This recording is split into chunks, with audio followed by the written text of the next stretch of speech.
Hello and welcome back dear students in our channel do maths. Dear student, इसमें हम current educational scenario को discuss कर रहे हैं और इसके अंतर्गत हमने ऑलरेडी अपने ये तीनों जो एस्पेक्ट्स इसको डिस्कस कर लिया है और इस समय हम मिसलेनियस पार्ट्स को डिस्कस कर रहे हैं, जिसके अंतर्गत आपका जो पिछला वीडियो था उसमें हमने विभिन्न जो इंपॉर्टेंट डेज़ हैं एजुकेशन के रिगार्डिंग उनके बारे में हमने डिस्कस किया।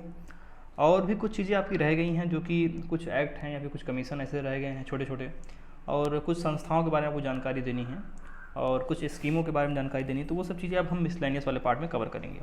तो अब ये आप फर्ज करके चलें कि जो भी चीज़ें आपकी बच रह गई हैं वो सारी चीज़ें अब इसमें आप कवर कर लेंगे। साथ ही साथ अभी ये फुल फॉर्म वाला वीडियो आपका रह गया तो उसको भी हम कवर करेंगे। इसके बाद जो हमारा अगला टारगेट होगा वो प्रीवियस ईयर जो पेपर हैं उनको सॉल्व कराया जाए। जो कॉमन 30 क्वेश्चन वाले पार्ट हैं वो उसको सॉल्व कराया जाए, क्योंकि जो कॉमन 30 क्वेश्चन वाले पार्ट हैं वो सभी ग्रुप के लिए कह सकते हैं इक्वली इम्पॉर्टेंट है। क्योंकि आप चाहे मैथमेटिक्स ग्रुप से फॉर्म फिल किए हों, लैंग्वेज से या फिर साइंस से किसी भी ग्रुप से फॉर्म फिल किए हों, आप सभी को उस ग्रुप का उस ग्रुप वाले सभी बच्चों को जो है ये 30 क्वेश्चन वाला सेगमेंट तो कंप्लीट करना ही होगा, इसलिए सबके लिए ये इंपॉर्टेंट होगा। तो आज आइए देखते हैं मिसलेनियस पार्ट में हमने क्या डिस्कस करना है। तो ये हमारा पैटर्न इसी प्रकार से रहा है। आज हम स्टार्ट करते हैं अपना अगला पॉइंट। देखिए कुछ यूजीसी के बारे में जान लीजिए। यूजीसी क्या है, बहुत ज़्यादा डिटेल में नहीं जाएंगे, छोटी छोटी बातें हम इनके बारे में देख लेंगे। यूजीसी की बात करें तो इसे फुल फॉर्म कहते हैं यूनिवर्सिटी ग्रांट कमीशन। देखिए फुल फॉर्म भी याद रखना आवश्यक है, कई बार फुल फॉर्म ही पूछ लिए जाते हैं। विश्वविद्यालय अनुदान आयोग इसे कहते हैं और 28 दिसंबर 1953 को ये बना था और 1956 को इसे वैधानिक यानी कि स्टैट्यूटरी स्टेटस जो है दे दिया गया था। अब वैधानिक बनने का क्या अर्थ है, देखिए इसका अर्थ ये हो गया कि अब यह एक एक्ट के माध्यम से एक संस्था बनाई गई है, मतलब कि इसका एक कानून बनाया गया है, उसके माध्यम से इसे बनाया गया है। इसके पहले बस ये कह सकते हैं कि एक एग्जीक्यूटिव बॉडी के तौर पर बना दिया गया था। मीन्स कि मिनिस्टर्स ने अपना एक डिसीजन लिया कि ठीक है ऐसी कोई संस्था बनाते हैं जो हायर एजुकेशन में काम करेगी, उसमें विभिन्न प्रकार के रेगुलेशन करेगी, तो उस तरह की संस्था को बना दिया गया। लेकिन ऑन पेपर ये अभी मजबूत नहीं थी, तो 1956 में क्या किया गया, इसे स्टैट्यूटरी बॉडी का स्टेटस दे दिया गया। इसी प्रकार से national council for teachers education NCTE, इसके बारे में बात करते हैं। देखिए इससे पहले मैं आपको बता दूं कि अगर आपने मैथमेटिक्स ग्रुप से फॉर्म फिल किया है तो आप इस चैनल पर मैथमेटिक्स के क्वेश्चंस को देख सकते हैं, और वो BHU B.Ed एंट्रेंस एग्जाम के लिए भी इंपॉर्टेंट है। और साथ ही साथ जिन लोगों ने अभी जस्ट इंटरमीडिएट कंप्लीट किया है और वो BHU BSc के एंट्रेंस एग्जाम की तैयारी कर रहे हैं मैथमेटिक्स ग्रुप से, तो उनके लिए भी वो इंपॉर्टेंट है। और बाकी तो current educational scenario teaching aptitude videos आपके इस चैनल पर अवेलेबल ही हैं, उसे आप देख ही रहे हैं। तो जो NCTE होता है, national council for teacher education, देखिए इसके नाम से ही पता चलता है कि टीचर एजुकेशन की बात की जा रही है, टीचर्स के एजुकेशन की बात की जा रही है। इसे जो है 1973 में एक सलाहकारी संस्था के रूप में स्थापित किया गया था, एक एडवाइजरी बॉडी के रूप में। इसका कार्य था विभिन्न प्रकार के जो है एडवाइस देना टीचर्स एजुकेशन के ऊपर। और इसे NCTE यानी कि national council for teacher education, इसे 1993 में एक एक्ट के माध्यम से, NCTE एक्ट 1993 के माध्यम से इसे 17 अगस्त 1995 को क्या कर दिया गया, एक वैधानिक संस्था, एक स्टैट्यूटरी बॉडी का रूप दे दिया गया। ये काम हमने इससे पहले देखा कि UGC के साथ भी किया गया था, तो ये काम अब किसके साथ हो गया, NCTE के साथ। तो ध्यान रखेंगे, अगर प्रश्न पूछ लिया जाता है कि UGC क्या यह एक संवैधानिक बॉडी है, एक वैधानिक बॉडी है, या फिर एक स्वायत्त संस्था है, क्या है, मतलब इस तरह के ऑप्शन मिलेंगे तो आप कहेंगे उसमें जो है जो वैधानिक वाला रहेगा, स्टैट्यूटरी वाला ऑप्शन रहेगा वो सही होगा। इसी प्रकार से अगर प्रश्न आ जाए कि NCTE जो है क्या ये एक सलाहकारी संस्था है, तो आप फिर कहेंगे कि नहीं, ये शुरुआत में सलाहकारी संस्था थी, लेकिन 1993 का जो एक्ट आया उसके माध्यम से इसे 1995 में हमने एक वैधानिक संस्था के रूप में वर्णित कर दिया। अब आपके दिमाग में कन्फ्यूजन आ सकता है कि कोई संस्था जो है सलाहकारी है उसका क्या अर्थ है, कोई संस्था वैधानिक है इसका क्या अर्थ है, और कोई संस्था संवैधानिक है उसका क्या अर्थ है। देखिए तीनों का डिफरेंस समझ लीजिए। अगर कोई संस्था जो है एक एडवाइजरी बॉडी है, ठीक है, इसका अर्थ ये है कि उस संस्था में जो है जो भी फैसले लिए जाते हैं वो फैसले सुझाव के रूप में होते हैं। वो संस्था हमेशा ही सुझाव देती है, एडवाइज करती है, मिनिस्ट्रीज़ को एडवाइज करती है, जिस भी मिनिस्ट्री के रिगार्डिंग वो संस्था बनाई गई होगी। फॉर एग्जांपल कि अगर एजुकेशन के रिगार्डिंग कोई संस्था बनाई गई है तो वो मिनिस्ट्री ऑफ एजुकेशन, जिसे कि हम अभी MHRD कहते हैं, ministry of human resource development, उसको क्या करेगी, अपना एडवाइस देगी टीचर्स एजुकेशन के माध्यम में कि भाई टीचर्स एजुकेशन में क्या क्या सुधार लाए जाने चाहिए, क्या क्या इनोवेशन लाए जाने चाहिए, उन सब चीज़ों को वो बताएगी, एडवाइस करेगी। लेकिन जो एक स्टैट्यूटरी बॉडी होती है, ये AB से SB क्या होता है, स्ट्रांग होता है, मतलब कि SB के पास ज़्यादा पावर होता है AB से, ओके। और इसका ऑन पेपर रिकॉर्ड होता है, बाकायदा एक्ट के माध्यम से बनाया जाता है, तो इसलिए ये स्ट्रांग होता है। और इसके जो सलाह होते हैं कहीं ना कहीं आप देखेंगे ये बहुत से मामलों में स्वायत्त होता है, अपना काम खुद ही करता है, ठीक है। बस फंडिंग इसको गवर्नमेंट से मिलती है, उसके बाद उस फंड को अपने हिसाब से ये इस्तेमाल करता है। तो ये AB से क्या होता है, स्ट्रांग होता है। उसके बाद जो तीसरा आता है जिसे हम कहते हैं संवैधानिक बॉडी, यानी कि कॉन्स्टिट्यूशनल बॉडी। अब देखिए CB जो है इन तीनों से स्ट्रांग, इन दोनों से ही स्ट्रांग होती है। इट मीन्स कि इन तीनों में सबसे स्ट्रांग CB है, कॉन्स्टिट्यूशनल बॉडी। अगर कोई बॉडी कॉन्स्टिट्यूशनल बॉडी है, इट मीन्स कि उसका वर्णन जो है हमारे कॉन्स्टिट्यूशन में दिया गया है, जो कॉन्स्टिट्यूशन ऑफ इंडिया है उसमें उसका वर्णन किया गया होगा। अब कोई भी चीज़ अगर इंडिया के कॉन्स्टिट्यूशन में जगह पा जाए तो समझ लीजिए कि वो वाकई में मतलब है, उसके अंदर कोई बात है और वो काफ़ी महत्व रखती है और उसके पास पावर भी काफ़ी है। तो संविधान से डायरेक्ट इनको क्या मिलता है, संरक्षण मिलता है, और इनको किसी न किसी प्रोविजंस के माध्यम से, किसी आर्टिकल के माध्यम से इनको संविधान में इंडक्ट किया जाता है। तो ये सबसे पावरफुल होते हैं। तो advisory body, statutory body and constitutional body, इनके बीच में डिफरेंस आई होप कि आपको क्लियर हो गया होगा। अब आइए आगे बढ़ते हैं इन सब चीज़ों को देखते हुए। तो हाँ, थोड़ा सा पेन का सही कर इस्तेमाल करना ज़रूरी है यहाँ पे। इसके बारे में बता दिया कि किस, आपको जब पूछा जाएगा कि किस सन में इसे जो है वैधानिक संस्था का रूप दिया गया, तो आप बताएंगे 1995। अगर पूछा जाए किस एक्ट के माध्यम से, तो कहेंगे NCTE को NCTE को 1993 के एक्ट के माध्यम से इसे एक वैधानिक संस्था बनाया गया, और बनी कब, 1995 में। ओके। अगला हमारा जो प्रश्न है वह यह है, all India council for technical education AICTE, इसके बारे में बात करते हैं। देखिए अखिल भारतीय तकनीकी शिक्षा परिषद, इसके फुल फॉर्म भी पूछ लिए जाते हैं। देखिए अभी आपको फुल फॉर्म वाला एक वीडियो आना बाकी है, लेकिन जो फुल फॉर्म अभी आपको मिलते जा रहा है उनको आप यूज करते जाएँ। तो ये जो था AICTE, all India council for technical education, was set up in 1945। इसे ध्यान रखें कि 1945 में इसकी स्थापना की गई थी। As a national level apex advisory body to conduct a survey on facilities available for technical education and to promote development in the country in a coordinated and integrated manner। सीधा सा अर्थ यह है कि यह एक राष्ट्रीय स्तर पर टॉप बॉडी थी जिसको बनाया गया था सर्वे कंडक्ट करने के लिए। किस प्रकार का सर्वे, कि कौन कौन सी फैसिलिटीज़ हमारे देश में अवेलेबल हैं टेक्निकल एजुकेशन के फील्ड में, और डेवलपमेंट को प्रमोट करने के लिए क्या किया जा सकता है, किस प्रकार से सहयोग बढ़ाया जा सकता है लोगों के बीच में इंटीग्रेटेड मैनर में, ठीक है। इन सब चीज़ों को प्रमोट करने के लिए, जानने के लिए 1945 में ये all India council for technical education बनाया गया। और ये एक नेशनल लेवल पर एक अपेक्स बॉडी है, मीन्स एडवाइजरी है, सलाह ही देती है केवल, लेकिन ये टॉप लेवल की बॉडी है। अपेक्स मतलब कि हो गया कि टॉप लेवल की बॉडी होगी। ओके, इस फील्ड में ये टॉप है। तो इस प्रकार से चीज़ें हमें देखने को मिलती हैं।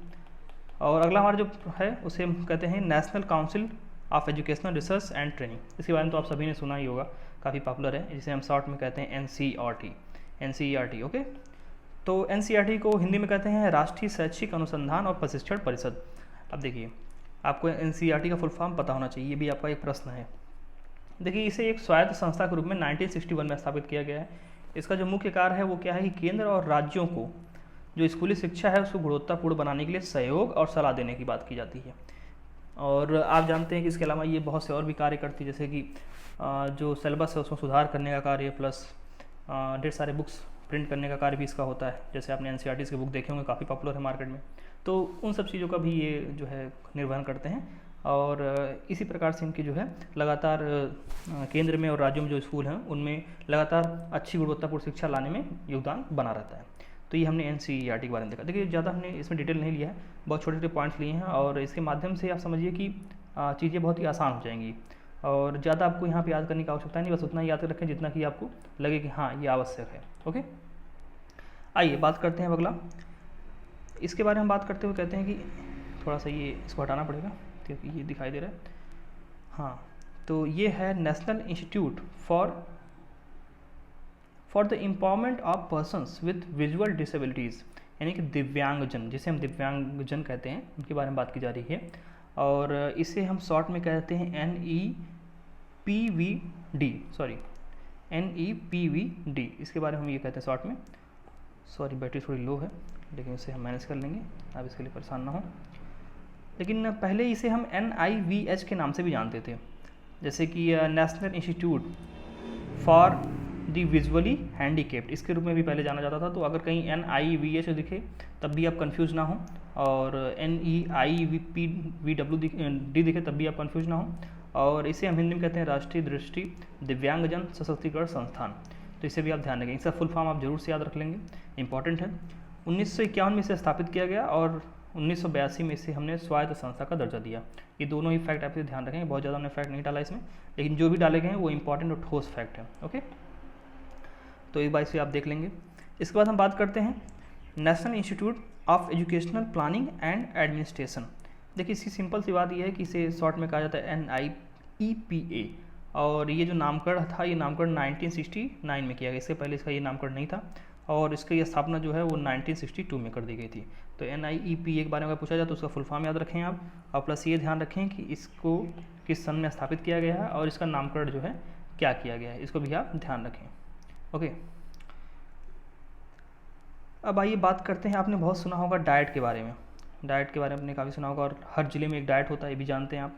डाइट का क्या फुल फॉर्म होता है? District institute of education and training, DIET diet. हमारे यहाँ देखेंगे आप तो जैसे कि जो अलग अलग ज़िले हैं उन अलग अलग ज़िलों में जिला मुख्यालय पर उसके पास आसपास में ही कहीं पे डाइट की स्थापना की जाती है, और जितने भी टीचर्स होते हैं उनकी ट्रेनिंग वहाँ पे की जाती है। और जो भी इनोवेशन लेके आने होते हैं शिक्षा में, या फिर कोई भी सरकार की कोई नई योजना आती है तो उसको जो है वहाँ से प्रशिक्षित किया जाता है, लोगों को जितने टीचर्स होते हैं उनको प्रशिक्षित किया जाता है।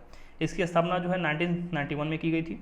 और DIET are district level educational institute which have been established in each district of India by Indian government. सीधी सी बात है कि प्रत्येक ज़िले में है ये एक डिस्ट्रिक्ट लेवल ये एजुकेशनल इंस्टीट्यूट होते हैं, और ये देश के हर ज़िले में क्या किए गए हैं? इस्टेब्लिश किए गए हैं। इट मीन्स कि आपके जो प्राइमरी टीचर्स हैं या एलिमेंट्री एजुकेशन के जो टीचर हैं उनका संबंध कहाँ से होता है? डाइट से होता है, जिसे भी आप ध्यान रखेंगे। हालांकि आगे आप जब BEd कंप्लीट कर लेंगे तो जब आपकी नियुक्ति होगी टेट या CTET क्वालिफाई करने के बाद, तो फिर आप इससे बहुत भली बात ही परिचित हो जाएंगे। तो ये चीज़ें हमें देखने को मिलती हैं। तो हमने डाइट के बारे में थोड़ा सा देखा, और भी चीज़ें देख लेते हैं, कुछ पॉइंट इसमें जो इम्पोर्टेंट पॉइंट है। देखिए अबाउट 3 मिलियन, आप 1 मिलियन में होते हैं 10 लाख, ओके, तो 3 मिलियन मीन्स कि 30 लाख, तो 30 लाख जो है प्राइमरी और एलिमेंट्री टीचर्स, मतलब हमारे देश में 30 लाख प्राइमरी और एलिमेंट्री टीचर हैं। ये भी हमको एक फैक्ट मिलता है लगभग इसके around. Need recurrent orientation to innovation in teaching and learning at the school level.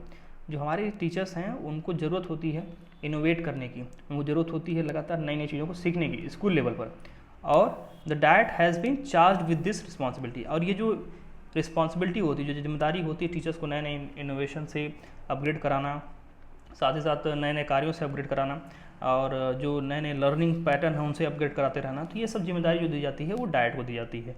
तो टीचर्स के ज़िंदगी में डाइट का बहुत बड़ा योगदान होता है, बहुत बड़ा इंपॉर्टेंट होता है, इसे भी आप ध्यान रखेंगे।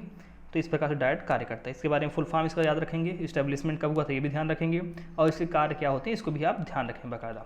ओके, अब आइए बात करते हैं विद्या लक्ष्मी पोर्टल। देखिए विद्या लक्ष्मी पोर्टल के बारे में सीधी सी बात है, बहुत ज़्यादा इसमें नहीं है। जिस प्रकार से आपने लक्ष्मी शब्द देखा तो लक्ष्मी का अर्थ ही होता है धन, तो धन मिलेगा, और धन किसके लिए मिलेगा? धन मिलेगा विद्या के लिए। तो विद्या के लिए इट मीन्स कि विद्या प्राप्त करने के लिए। ओके, तो अगर आप विद्या प्राप्त करना चाहते हैं तो आपको धन देगा कौन? सरकार देगा। और सरकार कैसे देगी धन? Vidya Lakshmi is a first of its kind portal for students seeking education loan. अगर आप एक एजुकेशन लोन लेना चाहते हैं, आप चाहते हैं कि आप अपनी आगे पढ़ाई करें लेकिन आपके पास पैसे नहीं हैं, तो आपको बिल्कुल भी चिंता करने की आवश्यकता नहीं है, सरकार ने इसके लिए व्यवस्था कर रखी है। आप विद्या लक्ष्मी पोर्टल के माध्यम से अप्लाई कर सकते हैं पैसे लेने के लिए, और आपको एजुकेशन लोन मिल जाएगा। इसके साथ साथ इस पोर्टल को जो है हमने जो है मतलब कि गवर्नमेंट ने नेशनल स्कॉलरशिप पोर्टल से भी लिंक कर रखा है, तो इसके माध्यम से भी आप जुड़ सकते हैं नेशनल स्कॉलरशिप पोर्टल से। और अगर आपको लगता है कि कुछ वहाँ से भी हमें जो है धन की आवश्यकता है, हमें धन लेना पड़ेगा, तो वहाँ से भी आपका कार्य हो जाएगा। तो इस प्रकार चीज़ हमें देखने को मिलती हैं। तो सरकार ने इतने सारे कार्य करके रखे हैं, बस ज़रूरत क्या है कि आपको अपनी पढ़ाई पर ध्यान देना, यही ज़रूरत है। ओके, आइए अब आगे बात करते हैं जवाहर नवोदय विद्यालय। देखिए इनके बारे में तो आप सभी ने सुना ही होगा, काफ़ी पॉपुलर विद्यालय हैं ये, और कहीं ना कहीं शुरुआती दिनों में देखा जाए तो जो ग्रामीण पृष्ठभूमि के बच्चे होते हैं उनका ये सपना होता है कि वो नवोदय विद्यालयों में पढ़ें, और उनके माता पिता का भी ये सपना होता है। तो ये चीज़ों को थोड़ा देख लेते हैं कि आखिर ये होता है क्या, आखिर क्यों वो चाहते हैं कि उनका बेटा या बेटी जो है नवोदय विद्यालय में पढ़ें, और इसके क्या खासियत, इनके लाभ क्या हैं, इनके बारे में आज समझ लेते हैं हम। देखिए जवाहर नवोदय विद्यालय से इनकी स्थापना जो 1986 में होती है, और JNV इट मीन्स कि जवाहर नवोदय विद्यालय जो हैं is a system of schools, एक प्रकार का सिस्टम है for talented students predominantly from rural area in India.